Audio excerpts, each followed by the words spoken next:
असा जर का टिफिन तुम्ही तुमच्या मुलांना दिला तर तो डबा कधीच खाली परत येणार नाही. त्याकरता आपण आज नवीन रेसिपी ट्राय करत आहोत, ती म्हणजे पिझ्झा बाईट्स. त्याकरता मी इथे ब्रेडचे स्लाइस घेतले आहेत आणि ग्लासच्या साहाय्याने त्याला मध्ये असं कटिंग करून घ्यायचे आहेत. व्यवस्थित गोल आकार आला पाहिजे, तरच त्याचे बाईट्स सिंगल बाईट्समध्ये तो पिझ्झा संपतो. त्याकरता आपण त्यावर आता थोडं मेल्टेड असं बटर लावून घ्यायचं आहे. मेल्टेड बटर छान स्प्रेड झाल्यावर टमॅटो सॉस एक चमचा लावून घ्यायचा आहे. व्यवस्थित सगळीकडे स्प्रेड करायचं आहे.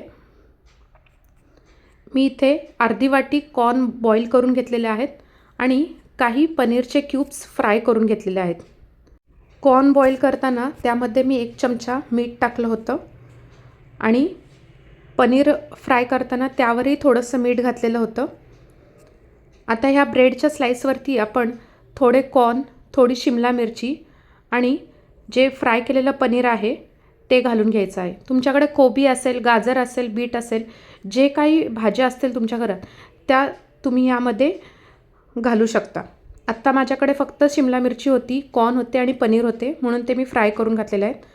आता ह्यावरती आपण थोडेसे चिली फ्लेक्स आणि ऑरेगॅनो स्प्रेड करून घ्यायचं आहे आणि गरम तव्यावरती बटर लावून आणि हे ब्रेडचे स्लाइस जे केलेत ते आपण ह्याच्यावरती ठेवून घ्यायचे आहेत.